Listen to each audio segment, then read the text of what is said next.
Hello everyone, আসসালামু আলাইকুম। Welcome back to my channel. আজকে তৈরি করে দেখাবো ছানার লালমোহন মিষ্টি। এই মিষ্টিটা মুখে দিলে মিশে যাবে। এই মিষ্টিটা তৈরি করা খুব ইজি। আমার ধারণা যে কেউ এই মিষ্টিটা তৈরি করতে পারবেন। আশা করছি আমার আজকের এই রেসিপিটা আপনাদের ভালো লাগবে। ভালো লাগলে অবশ্যই ভিডিওতে একটা লাইক দিবেন এবং চ্যানেলটাকে সাবস্ক্রাইব করে পাশে থাকবেন। চলুন দেখে নেওয়া যাক এই মজাদার গোলাপ জামুন মিষ্টিটা কিভাবে তৈরি করতে হয়। লালমোহন মিষ্টি বানাতে অবশ্যই ছানার সাথে পাউডার মিল্ক মেশাতে হবে। প্রথমে 1/4 কাপ পরিমাণ ময়দা নিয়ে নিয়েছি। এর সাথে নিতে হবে 1/2 কাপ পরিমাণ পাউডার মিল্ক, এটা full cream powder milk. 1 table spoon পরিমাণ সুজি নিয়ে নিয়েছি। এই সুজিটা মিহিদানা সুজি। আরও নিয়েছি 1/4 টিস্পুন পরিমাণ বেকিং পাউডার। এবার সব শুকনো উপকরণকে ভালোভাবে মিশিয়ে নিচ্ছি। শুকনো উপকরণগুলো ভালোভাবে মিশিয়ে নেওয়া হয়ে গেলে ঘি নিয়ে নিচ্ছি 2 টেবিল স্পুন পরিমাণ। আপনারা এখানে ঘিয়ের পরিবর্তে তেল ইউজ করতে পারেন। এখন এই ঘিটাকে আমি সব শুকনো উপকরণের সাথে ভালো করে মিশিয়ে নিব। ভালো করে মিক্স করে নিয়েছি। আমি ছানাটা মাখানোর জন্য শুকনো উপকরণগুলো এক পাশে নিয়ে নিচ্ছি।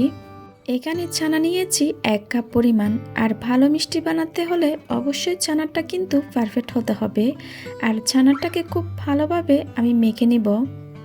ছানাটা খুব ভালোভাবে মেখে নেওয়ার পর আমি শুকনো উপকরণের সাথে ছানাটাকে খুব ভালোভাবে মিশিয়ে নিচ্ছি। আমার মনে হচ্ছে ছানাটা ড্রাই হয়ে আছে, এজন্য আমি এখানে 1/4 কাপ পরিমাণ দুধ নিয়ে নিয়েছি। অল্প পরিমাণ দুধ দিয়ে ছানাটাকে খুব ভালোভাবে মিশিয়ে নিচ্ছি। আমার এখানে 1/4 কাপ দুধই লেগেছিল। ছানাটাকে খুব ভালোভাবে মেখে নিয়েছি। তবে মাখাটা এরকম হতে হবে যাতে কোনো প্রকার গুটি না থাকে আর ছানাটা খুব নরম সফট থাকবে। এবার একটা স্ক্রাবারের সাহায্যে আমি কেটে নিচ্ছি। এখন আমি এখান থেকে একটা ডো নিয়ে বল তৈরি করে নেব। একটা ডো নিয়ে হাতের তালুর মধ্যে একটু চেপে চেপে নিতে হবে, ঠিক এভাবে করে। তারপর গোল করে নিতে হবে, ঠিক স্ক্রিনে আপনারা যেরকম দেখতে পাচ্ছেন।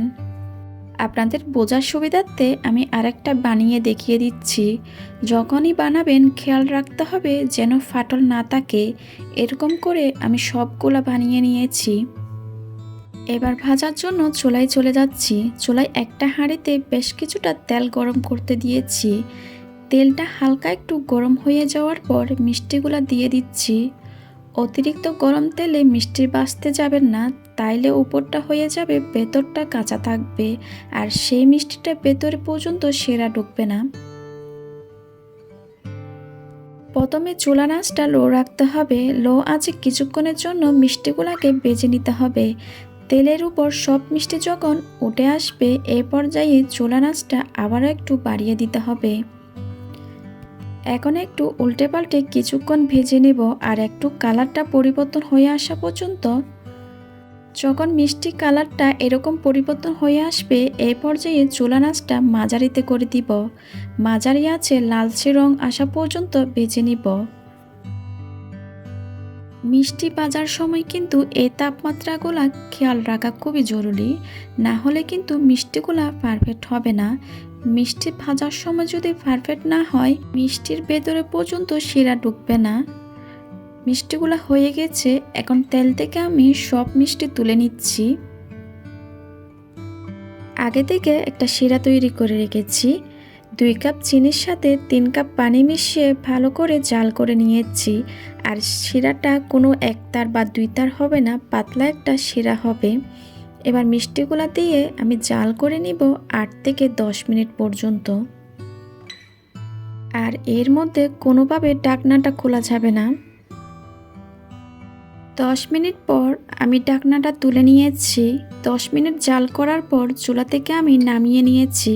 আর এভাবে আমি মিষ্টিগুলাকে ঢাকনা দিয়ে ঢেকে রেখে দিব 3 থেকে 4 ঘন্টার জন্য। 4 ঘন্টা পর মিষ্টিটা ঠান্ডা হয়ে গেছে। আর দেখুন রসটা খেয়ে মিষ্টিগুলা টইটুম্বুর হয়ে আছে। মিষ্টিগুলা গোল রাখতে চাইলে অবশ্যই শিরাটাকে বাড়িয়ে নিতে হবে। আর আপনারা যদি আমার এই রেসিপিটা ফলো করে মিষ্টি বানান তাহলে আপনাদের মিষ্টি একদম পারফেক্ট হবে। আশা করছি আমার আজকের এই রেসিপিটা আপনাদের ভালো লেগেছে। ভালো লাগলে প্লিজ আমার চ্যানেলটা সাবস্ক্রাইব করে দিবেন, সাথে থাকা বেল আইকনটি ক্লিক করবেন। এতে করে আমি কোনো রেসিপি আপলোড করলে আপনারা সাথে সাথে নোটিফিকেশন পেয়ে সবার আগে ভিডিওটি দেখতে পারেন। আজকের মতো বিদায় নিচ্ছি, সবাই খুব ভালো থাকেন, আল্লাহ হাফিজ।